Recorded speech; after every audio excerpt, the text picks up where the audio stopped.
I welcome you to enter the Morocco that most travelers never see, a place where insider access awakens the connection. Every moment transforms you from within. Hello to all my listeners and watchers out there. Thank you for being here. I have a little bit of a disclaimer about this upcoming episode. The content is fantastic. However, my sound a little messed up. That's my fault. I apologize. I didn't know it until long after it was recorded. There's actually two episodes like this. If you just stick with it so you can get the good content out of it, all the rest of the episodes will be better, I promise.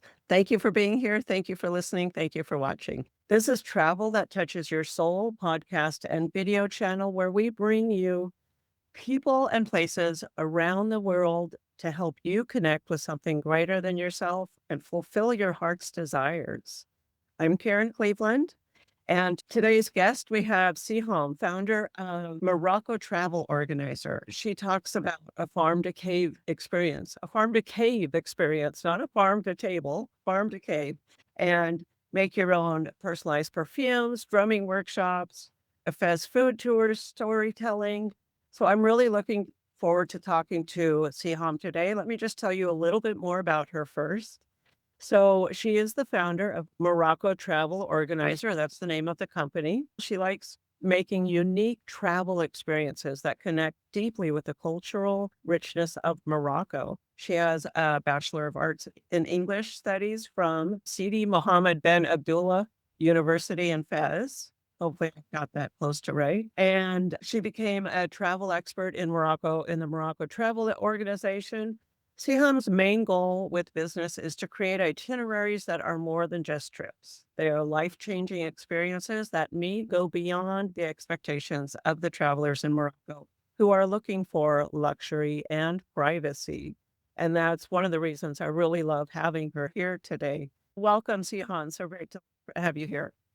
Oh, thank you so much, Karen. And you have summarized what I've done beautifully. Like you have touched base on a lot of things. So thank you so much for this beautiful presentation.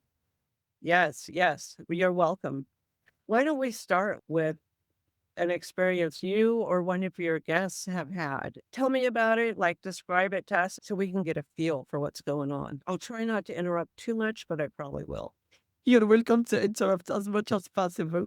So basically, like just to share a deep experience, and this is from the traveler like eyes in that sense. Deep experience doesn't mean to be complicated. Deep experience, it means connecting. And when I'm talking about connecting, I mean connecting the travelers to like the country, culture, route, and so basically, like I always tend to listen to my travelers' needs. And it doesn't mean that the same activity will apply to everyone or will give the same feeling to everyone. So the moment I'm hearing as an example from my travelers' words as soulful, something deep, slow moments, connection, that actually like resonate with me, especially like from women, that resonate with me that I need to take them to what's behind the doors. So that means an invitation to somebody's else home and having a tea ceremony together. And by just doing the tea ceremony, it means something special. Like they're sitting, having tea. Tea is time to gossip, like to talk. And also at the same time, like do henna. And henna could be something that it's so simple, but at the same traveler's thing. Because when you're doing it in the street, you're not sure what kind of henna you're getting. But when you're doing it inside the family home, then you see the materials, you see the ingredients, you know that everything is natural. And just henna is a form that we express joy, happiness. So when the woman traveler is like hearing the stories of what's behind the henna, what's behind the tea, and how they are like communicating with the family, understanding the life norms, that create a sort of a form of a deep experience from their point of view. I had other travelers who have come, like as an example, male travelers who have a complete different approach. Like this male, he like reached out to me and he said, "Look, I'm all into solar energy. So what will you do for me? I want to do something in Morocco like that."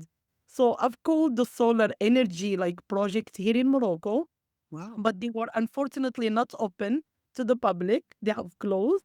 So I've tried to be like more creative and dig deeper. There is something about me that I don't give up. So I've called like their office and say to them, hey, where are you based in all of Morocco? And where are your offices? Then I've managed to reach the office in Rabat and I've discussed with them the possibility for him to visit and hear the presentation of the solar project and how it's worked. And it actually worked out beautifully. He went there, and the moment he got out of the room, he gave me a call directly at 11 a.m. I still remember, like even the time that day. So he gave me a call and he said, I cannot thank you enough for making this working for me. So that's something that touched him deeply. So tell me about having tea with the family. Are these your family? How did you come by these locations for that? What is great about Morocco is that we are a community that know each other. So as an example, like when I want to start something, I always ask my neighbors, my families, my Okay. friends, do you know a family that is going to be open to do this activity? I go to them and I pay them a visit personally, and then I speak through them about what's needed and what's expected. Like I share with them that sometimes travelers would like to take pictures with you. Will you be okay with that? So at Yeah. least we know the answer before. I mean, these small details matter, so there won't be any like confusion or oh, we weren't sure about that this is gonna take place this way. So I basically take them into that journey with me before the traveler visits. Then I do with them an activity as a mock-up, like so they can see how things are working. And then Okay. if they feel comfortable, then I bring the travelers their way. And the moment I bring their travelers their way, sometimes I do a follow up. And it's important for me to do follow up because are you comfortable doing this? Like, what is your family opinion? Like, the family is not happy or something is breaking off in between. I don't want like to be just like known later on out of a sudden. But I mean, most of the time, I've never had a family that let me down, which is great. Really? But happy, yeah, everybody was happy with the word and like the effect of it because the main thing is that we need the families to feel the value and the traveler to feel the value. So it's a win-win from both parties. And like I've got families who are proud, women who are proud. Because when I select, I just don't select anyone. I select even women who have never worked in the tourism industry, not for anything, because but for something. I want them to see the effect of tourism into their life and how it's gonna be, how it is actually a positive impact, not a negative impact. So when I'm sitting with them, I'm saying to them, I'm bringing their like their this traveler to your way. The first question is, how are we going to communicate with them? Mhm. Like there is a lot. Like it's excitement, it's fear, That's it's important. caution. Yeah. So what's the answer to that? Yeah. Communication. No, I'm actually there. I'm translating Okay. it. Host personally. And like I tend to host personally at least the first like month and then later on have someone else like to take over. So I know the family like knows by then how to deal with the activity and be confident to do Oh, it with or without me. Yeah. So this is always like the steps. So I'm telling them, don't worry, like I'll be there facilitating and then like I'll be there if you have any questions if you make any mistake, don't be intimidated. Mistakes happen. We are human beings, and travelers are not there to judge you. They are just like appreciating the fact that you opened the doors for them. And this is, in fact, like the facts. I got some who were trying to pour the tea, then spill it, and then they said, "Oh, I'm sorry, I'm sorry." I said, "No, no, no, it's not. It's not a big deal. It's right. okay to spill the tea. It's not something that it's like huge or massive." Because basically, the locals are looking at you, this is from the local point of view. How are you pouring the tea? And they are judging you. Travelers don't do that. And this is the impact that I want to show to the family. That travelers don't see you as locals see you when they are at home. What you think they are mistakes? They are not at all. That's so true. We never know it's a mistake. We think it would be part of the ritual sometimes. And not that I want to focus only on tea, but I do have another question. Is there a tea time or is there a particular one? Is it just like a morning coffee like we drink in the United States? How is tea in Yeah. Morocco? So tea in Morocco between the locals doesn't have any time.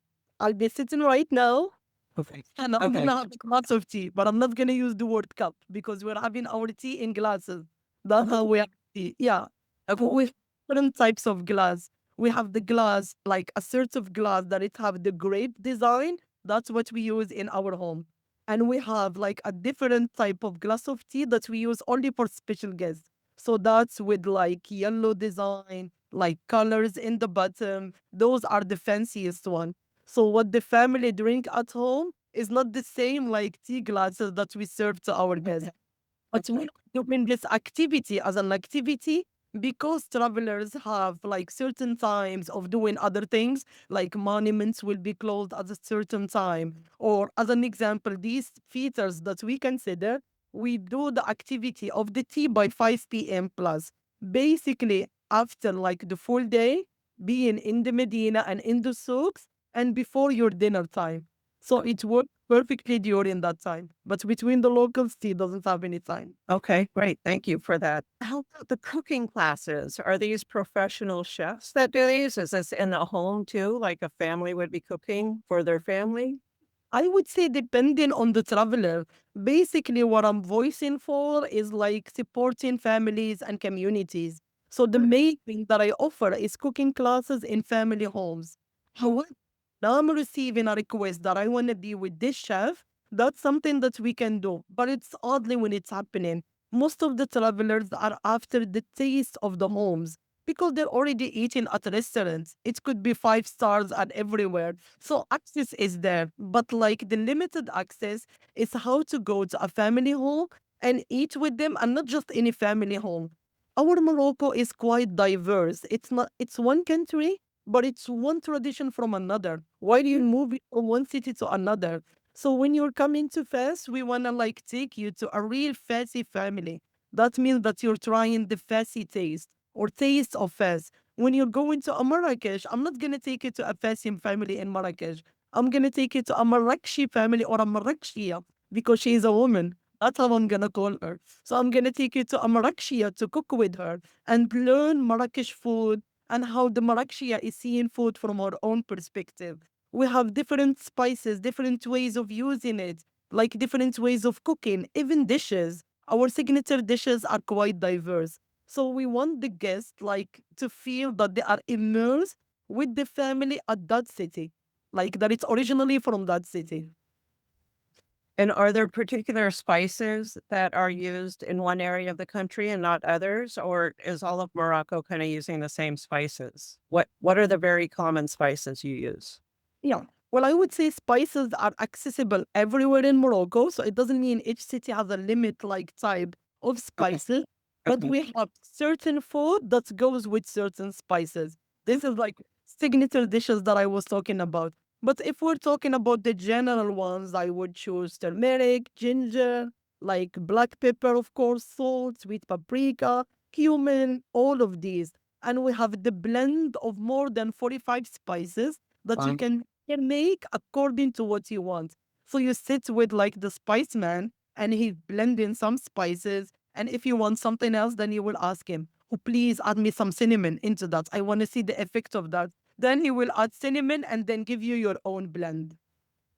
And are the spices used for flavor or for health or both? Both, like flavors, of course. Like, Yeah.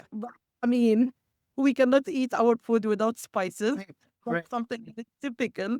But in terms like of health beneficial, our pharmacy like is either spices or honey. This is our natural pharmacy. So when we are sick, and I'm talking about my mom's generation, my generation, maybe this newest generation is different because they are focusing on pills and things like that. But I mean, when we're talking about the norms and what we learned from our grandmothers, we learned that cumin is good for stomach. We learned ginger is good for your cold. We learned that turmeric is great as an example for something that is, let's say, maybe cancer in your body or something like that. We learned that certain honeys are healing us from a certain point of view. So we know exactly what to take in order to heal our bodies and ourselves. Yeah. Isn't that great to be in touch with that? And I think a lot of people um, want to be more in touch with that because in the United States, the pharmaceutical industry has tried to take us so far away from things like spices for our health. I would love to learn from someone what they use everything for because I certainly don't know.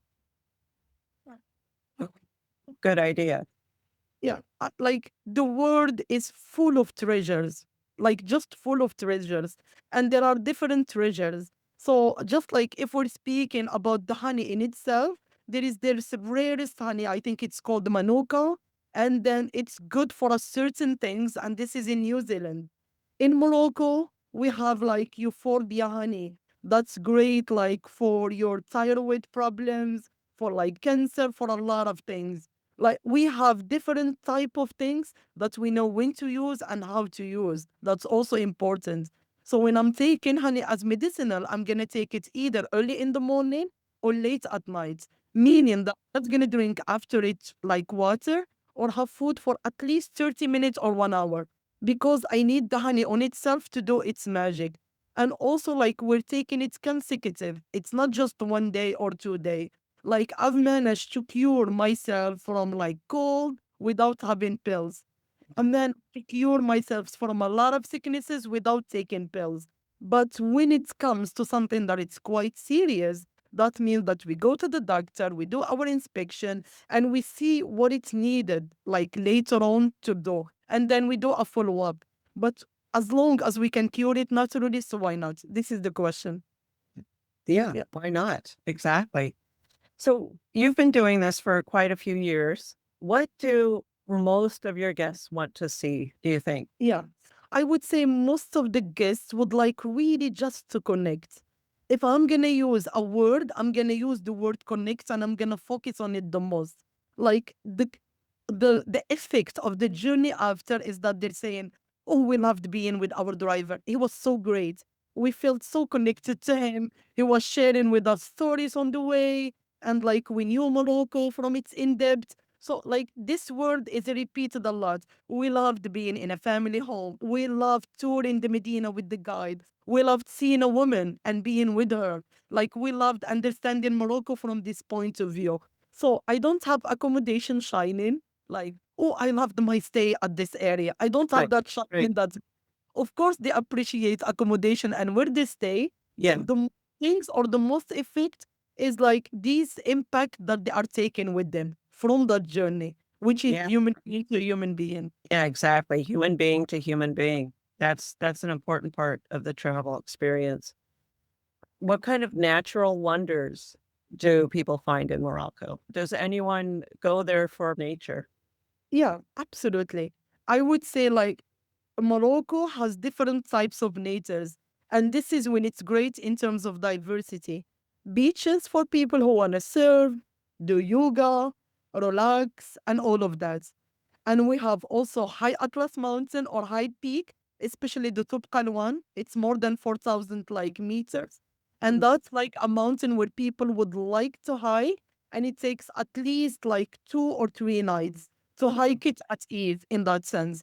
And also they have diverse ways of hiking. It doesn't mean that they need to do like the Topkal, but there are other mountains that are surrounding it when they can do 2 or 3 hours per day and like sleep in this beautiful like kasbahs and just overlook like the mountains surrounding them. So that's another like natural view that gets absolutely like love and adore. Also, we have the Sahara Desert, the Golden Dune, and we have the Agafay Desert, the stony Sahara, which is around 1 hour drive from Marrakech each way.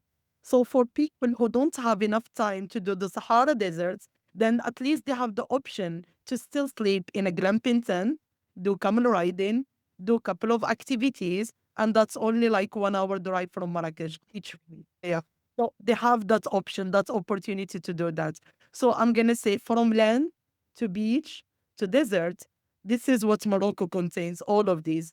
So, speaking of connection, how about those pictures behind you? Do you want to share anything about any of those pictures? Who's in those pictures? Yeah, sure. So here, actually, this picture is like with someone who I do food tour with. When I'm hosting like travelers on a food tour and they would like to try the fava bean soup, let me show it to you. So like this is the fava bean soup. And gets here like to have fava bean soup with him, and he's like so generous and so open. And I, yeah, yeah. People like love this experience. Also, this one. This one is like for making pottery workshop. Oh, really? Yeah. Normally, kids don't do this as this big. Like they do a small Yeah, it's tagine huge. and then they decorate it and they take it with them as a souvenir. But it's their own. Like this starts from clay, like to the. So this is another activity. And Oh, I'm yeah. showing you a different type of picture. I know this one is small, but this is in the High Atlas Mountain, and this is spending a day in the life of Amazon. Like Oh, basically, I'm taking guests to this woman. She's the one in the middle, and like they're cooking with her, they're making bread, and they're spending this gorgeous day. And like they're surrounded by the mountains, the view from her terrace, and guests absolutely love that. So and this that's where she lives? High Atlas Mountain. Wow. If you were to do it, the one that you really wanted to do in Morocco, what would be your favorite? Oh, my favorites. It's a lot. It's even like to choose. I'm gonna take 20 days or like 30 days nonstop. Yeah. And I would say like the most, not just the most, how like to describe it. Some of the places that resonate deeply with me are the Sahara Desert. There is always something magical about that road, just to take it, see like how the scenery is changing, see how the locals are changing even. It's not the same. Like it's not just traditional, it's people do change, ways of dressing, all of that like is changing. Also being in Tangier, I love being in Tangier. It's like 40 minutes away from Spain by ferry, and that's all. Here Right. from Europe to Morocco. And it's like a beautiful beach, a nice lazy back style over there, and like lovely Medina to explore, design, art. So it has changed quite massively compared to Chefchaouen. Chefchaouen used to be my favorite, but it's become super busy Mm. recently. Like, and I appreciate places where I feel like not just quiet, but just being with the locals more in that Right. sense. Yeah. And of course, like my home city, Fez, like there is always something magical about being in Fez for me. I've been like a lot of places in Morocco and some places abroad. But the moment I'm here, I'm saying, oh, this is my home. And I love like the Medina here a lot. Marrakesh, I would say I love it to an extreme, but like basically it's some during couple of times. Early morning, that's the quiet time of Marrakesh, and maybe like afternoon when it's a little bit downtime. At night is super intense. There are so many people, and I'm the kind of person like that. I like just being with the locals the most. Let's get a little bit more practical for people that might want to come. Mhm. What do they need to know? Do they need to wear certain clothes? Do they need to be aware of certain traditions? Medicine they might need to take? What might a new visitor need? Yeah. Well, I mean, like for a new visitor, this is what I'm gonna recommend. Like women are not supposed to change their style of dressing. Morocco is an open country. We have women with scarf like me and women who are like me, but they're not doing their scarves. It's with them. But what I'm like always sharing is be mindful that you are already an attraction. You are different from the locals. You don't need to show a lot of flesh from your body in order not to attract a lot of eyes of the locals. Because like we don't want women to feel intimidated by the looks. They're not used to that. This is like when I'm asking women, I don't ask them to cover like fully or like to wear their scarf or anything like that. But something up to here, a t-shirt, a skirt beyond the knee a little bit instead of above the knee is wonderful. And that's all. I mean, those are the things. And you don't need to cover your hair unless if you are going to Hassan's second mosque in Casablanca. That's Uh, the only place where you might need a scarf just to see the mosque, and that's it. In terms of medicine, I would say like medicine that relaxes you sometimes because there is a lot of energy going on. oh, Like the motion pads, that's also important. Like during some travel journeys that are longer, in order not to get dizzy or sick, it's always good to have a motion pad with you. yeah. And like you just place it behind your ears and you're good. You're good Okay. to go. And also anything like antibiotics are also great. I recommend guests not to drink like beverages with ice unless knowing if the ice is from filtered water or Okay. bottled. Okay. So always make sure to ask where the ice is coming from before even asking for it. And in hotels, in restaurants, it's okay. But on stops on the way, this is where you need to ask and be mindful. Don't eat raw foods, cooked foods, and there are a lot of varieties. This is what it's beautiful about Morocco. I mean, that's like raw salad. It's just a small salad, and it's not even like a good appetizer. You can eat other things and not being sick because our raw salads are like washed with our water. So Mhm. tips. And always have some fruits that are like with peels. So I'm not gonna recommend a strawberry, but I'm gonna recommend an orange, a Okay. banana, avocado, these kind of like fruits to have along the journey. Good to know. Good to know. Great. Thank you. And then do you do any pre-organized trips? Like I could, call you up and say, hey, do you have a group of people going that I could join? Or is it all individual? Mostly individual. This is like what I'm doing. I'm working, of course, like with travel agencies. Yeah. These are the ones who sometimes do like group tours. Oh, However, in terms of my work, mostly like mostly individual, and I'm leading for the first time, maybe not this year, but next year, a women group tour that it's a culinary basis. This year, I don't have the capacity to do that, but next year, I have the luxury of picking a time earlier and be able to do it like properly. well, I'll want to hear about that for sure. If I were to contact you and said, what can I do in Morocco? Do you like have a whole list of things that you send to people? Yeah. Sometimes when I'm sending so many options, it's overwhelmed the Yeah. traveler. Yeah. So like this is where I need like to have a 30 minutes. I'm always offering a 30 minute like free call. And then I'm listening like deeper to what's their interests are and like what makes their past travel special.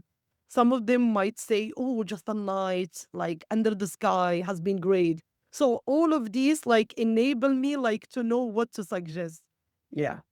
Yeah. That's a good point. And do you want to name your website and where we find you on social media? Yeah, my name of my company is Morocco Travel Organizer, and the website is moroccotravelorganizer.com. And inside of the website, you will find one of the wonderful PDF that you can download at the newsletter section. It's like 7 mistakes to avoid while traveling to Morocco, which has a lot of in depth. So I'm gonna recommend just go in there and download it. You don't have like to subscribe to the newsletter if you don't want to, but if you want to, what we do, we always send newsletter on the third week of each month, and it's all about the stories of Morocco and spotlighting women around the world at the same time. So this is what our newsletter are about.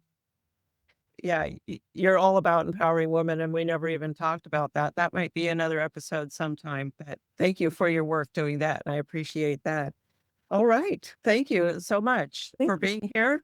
And yeah, I know I look forward to coming one of these days. It sounds fantastic, and I look forward to it. Thank you so much for being here. Thank you so much. And it will be great to have you here in Morocco. Yes, I will. And to all of you listening or watching, you will find all of the information, links to websites on the show notes page, of course. So thank you and bye, everyone. Bye bye.